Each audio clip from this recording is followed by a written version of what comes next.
Good weekend, all. Ira Epstein of Linn & Associates with your SPDR ETF wrap-up, your weekend edition for April 9th, 2021, Friday. So on the weekend, what I try to do is both for the paid subscribers, I put out on Saturday morning for them all of their SPDR ETFs, and there's 40 of them, and we go on the weekly charts. And for the freebies, what we do is we put these out. Now remember, if you like what I'm doing here, do me a favor. This is free to you. At least give it a like or write me a comment. It helps us get a better rating in YouTube. Not much to ask of you. All right, so let's talk about where we're at in all these markets. All right. As I'm looking at them, it's a selective market. It's not become just an index market. It's select stocks that are moving. The indexes are roaring with the exception of the Russell 2000. Most are hitting or at all-time highs. So you've got the NASDAQ coming up, the S&P certainly. The Dow's been in a runaway as well. Metals had a bounce, but I don't know what to call it, anything other than that. Energies are down a little bit right now. Why? Well, we're still getting this massive amount of COVID worldwide. Germany's having another meeting to discuss. They go to a nationwide lockdown now. They've been a powerhouse. Their economy's doing fine if you're looking at the economic numbers. The people aren't, and that's terrible. And you have that throughout other parts of Europe, be it Poland, be it France that we know is in a lockdown. I can go on and on. We haven't heard much about Italy recently. That's interesting. But when you go to South America, a disaster. Latin America, disaster. India, disaster. And now in the U.S., you do realize in our own backyard, 2 days in a row nationwide over 75,000 cases, and it's hitting the younger people. So the variant is changing, and that's what we've got to watch. You know, how many shots a year are we going to have to take? You heard me say a year. It wasn't the flub. I'm just wondering if this thing keeps all these variants, how often do we have to get vaccine boosters? Nobody's mentioned it but me. I'm not a doctor, but I'm wondering. So when we look at these charts, we look at weekly now. And what we have on a weekly basis, I'm looking at first the slow stochastic. Any reading when these numbers are over 70 are overbought. Now, if they're going sideways over 80 for several weeks or more, then it can change its character and become locked in or embedded, as I call it. You're not. You've had a nice rally, you hit a peak, you're backing off, and if you take out 1990, you probably are looking at going back to that line in the sand that I teach in my charting course, where the 18-week average in red becomes the all-important number. Markets like to float around that number as they figure out what they're doing. When you look at the tech sector, it's up, up and away. And you can see that you've got higher lows. Now, last week, if you look at this, the high last week was 135.49. It was already over this high. You had set your uptrend. You ended this week here, the downtrend. You had lower highs, lower lows. Then you came back up. You came down. We'll see where the moving averages are in a minute. Then the market came back up, and this is what you're looking like. Where do you think the key moving averages are? You tell me about that 18-week moving average of closes. I tell you, when markets get away from it, it likes to pull back to figure out what to do. Under it too, but you know that most of these markets have been in bullish trends.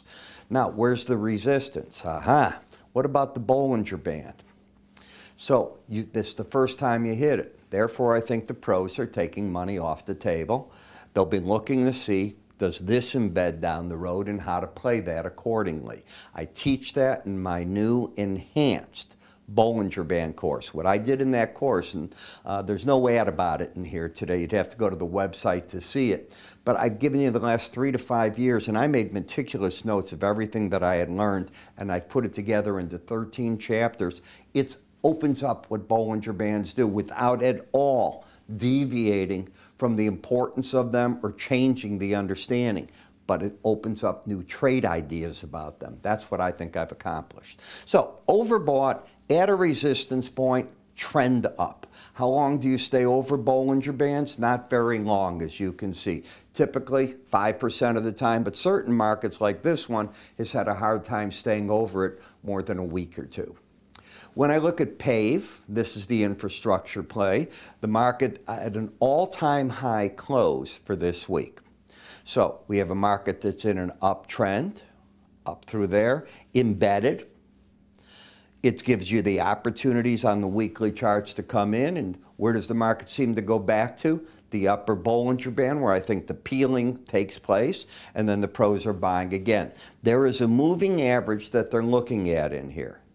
I teach that moving average, and in fact, I show it day after day in my morning subscriber courses and on the weekend edition of these charts. I am still very bullish.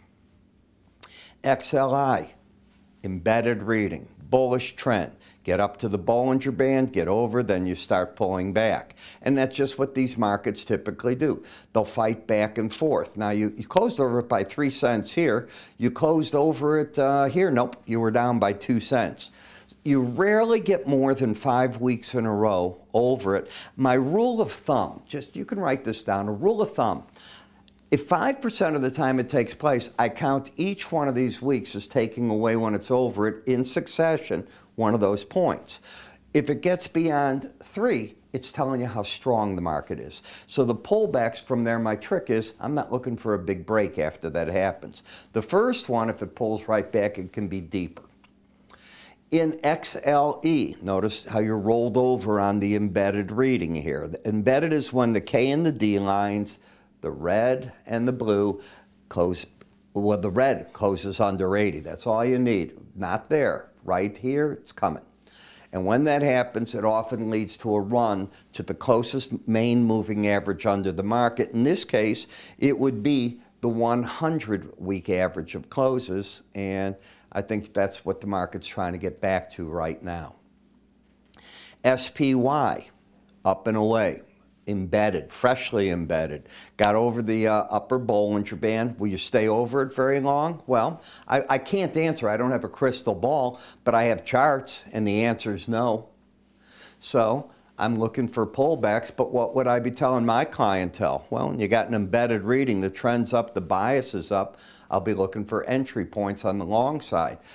And I know, you know, I watched today, again, all the financial channels, and they are all with one of these, well, you got to have cash, you got to move to it for a 15% break in the market. The problem they're facing is week after week, we're gaining 2%, 3%. Do you disagree with that, of these indices? So you get a 15% break, where are you? Now, if you're going to a 39% break, that's a whole different thing in the market where you're in a full-fledged bear run. But if you're not in some of these markets, and I'm not your advisor, I'm just telling you, these people that are looking for it, eventually they're going to be right, but at a level that's so high, they miss the whole move. That is what those get. Until a market's bad, it's not. It's okay, right?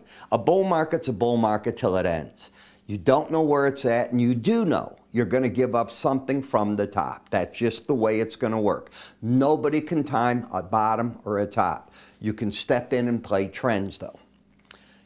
There you go. I'm looking for 78.38 to be a bit of a problem on the emerging markets. It's been sideways action. What this chart really needs in fundamentals is for COVID to get resolved. But it weighs on these markets. They're called emerging markets. They don't have the finances as a whole to get the vaccines and everything they need. In gold, you're getting a bounce from a combination of the lower Bollinger Band, the 100-day average. When's the last time you hit that? It's been a while.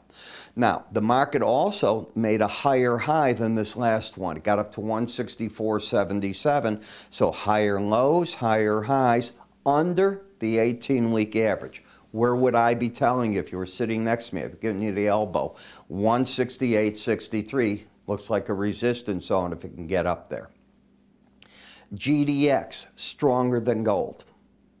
And generally the miners lead these things. They take off. It threw out an all-out buy signal. Higher lows, higher highs. You'd have to get back under 31.65. All the momentum turned up. Maybe 37.35, the upper band there. If it's going to play around, it'll pull back into this 34.31, that 18-week average, and hang out there. Silver's still in a downtrend.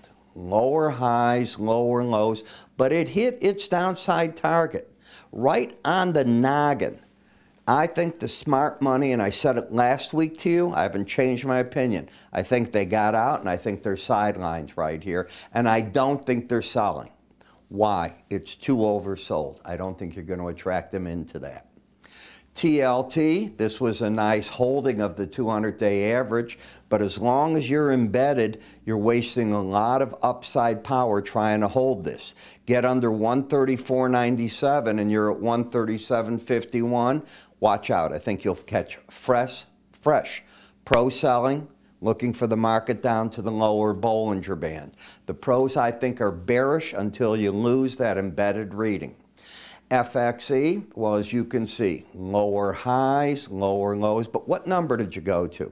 First challenge of the Bollinger Band support. But when's the last time we hit a 200? We went through it like it didn't exist here. We fell back into regions of support there, and then it held that zone. It hit it, and it's giving you a bounce. Okay, we've seen this story. Is it a change of trend? It isn't. But we do have an oversold market that's hit two downside targets. Getting over 112.33 will take away the bearishness. It will not reinstate an up market. You would have then a higher high, lower low. Going home, who's in control? The bears, but I don't think they're pursuing much when you have this big of an oversold condition. Jets. As we look at the market, you lost that embedded reading. What else happened on this chart? I want you to look at the dark gray dashed line here. Not this one. This is a black one. That's your Bollinger Band. That's your 200-week moving average of closes. What do you think happens first time you hit it? You don't think pro money is coming out there and trying to reassess what they're doing? You're not embedded. The trend is up. You're in a serious resistance zone. That's what I see. Next one's DBA. This is the ag fund. So if you're a grain trader, this is a way to backdoor it. All the market did is had a monster run. I mean, a monster run. You did hear grain prices went crazy, and they've been doing it for a year. And it pulled back to the 200-week average of closes for support. The swing line is down, the bias is up, and you're overbought. I really don't see anything that makes sense quite in this chart. So that's what I'm seeing. Take a look at this ad. I think that if you want to find out what I do in the mornings, and that this is early in the morning, I record at 8:40 for the SPDR ETFs. They're published now right after 9 o'clock typically, and I'm giving you the buy here, sell there. This is what I think you should be doing. Take a look at this. Welcome. I'm Ira Epstein, and I'm here to talk about my enhanced Bollinger Band course. Now, many of you have taken my regular charting course, and if not, you might think you know something about Bollinger Bands. As you know, Bollinger Bands are an algorithm designed to keep the market trading within it 95% of the time, and on a chart it will offer on the top part resistance, on the bottom support, and the idea is the market will travel within them. We know that sometimes it latches onto that band, goes up or goes down. Well, how do you play with that? Can you pyramid the positions off that type of thinking? Well, I've applied all three of these into 13 different videos that teach you my concept of it. And from that concept, you're able to work with weekly charts and or daily charts. The 13 videos, each about 7 minutes long. The idea here is not to put you in school forever, but to teach. Now, if you haven't tried my complete futures research, I throw that in as well. Whether you've tried this or not, I think it's worth taking a look at. I think you're going to learn something from there. That research, by the way, covers twice daily market updates for you and access to what I call window envelope numbers, which I think are very important when looking at these Bollinger Bands. The next part is a trial to our charting software so you can make your charts look the same way that mine do. It's that simple. Where do you go with it and how do you get all this? It's simple. You go to our website, www.iraepstein.com. If you go to the word education, everything you need is answered there. You can also call my staff. They'll be happy to help you get set up. I'm Ira Epstein, on the road to your education.